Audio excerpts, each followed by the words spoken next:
أمر لكل الشعب السوداني أننا يد واحدة، قيادة واحدة. نحن كعسكريين نؤمن بوحدة القيادة، وحدة الهدف، وحدة القرار. ما تسمعوا أي أشياء جانبية هنا وهنالك. نحن قائد عام للقوات المسلحة، نائب قائد عام، مساعدين للقائد العام، رئيس أركان، نواب الأركان، قادة القوات الرئيسة، قادة التشكيلات والجبهات، قادة الوحدات العسكرية، قادة كل تشكيلات المؤسسة العسكرية، مع كل قيادات بالتراتبية المعروفة في الشرطة الوطنية السودانية الباسلة، بنفس المستوى في جهاز المخابرات العامة، في المقاومة الشعبية، في كل قوى الاستنفار. وأخوانكم إخواننا الآن المستنفرين والمقاومة الشعبية مع كل المتحركات خط الأمامي للقتال، وفي كل لحظة وفي كل ثانية يقدمون بطولات وانتصارات.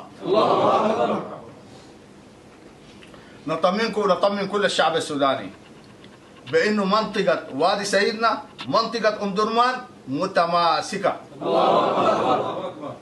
ليس هنالك أي حديث بخلاف كيفية تحقيق الانتصار،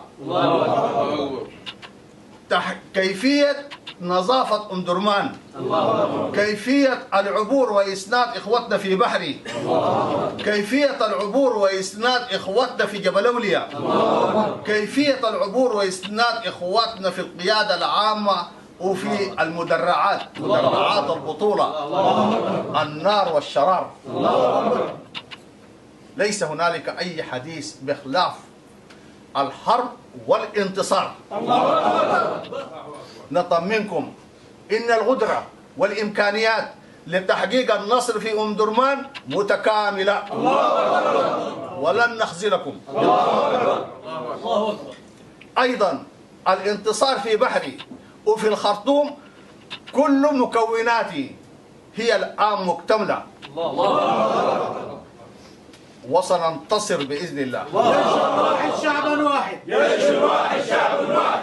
في نفس اللحظة نطمن عبركم كل الشعب السوداني بأن إمكانيات وقدرات القوات المسلحة الآن هي بترتب لما بعد نظافة الجزيرة والعاصمة القومية للاتجاه إلى كردفان الحبيبة.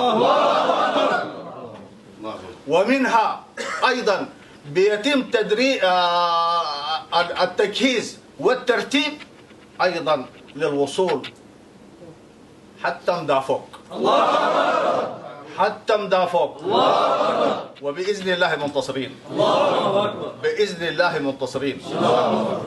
بلغوا كل الأهل التحايا وقولوا لهم الجيش هناك ما شاء الله تمام، مليانين نار وشرار، متماسكين يد واحدة خلف الغايب، والغايب نفسه بجيشه أمام الشعب السوداني.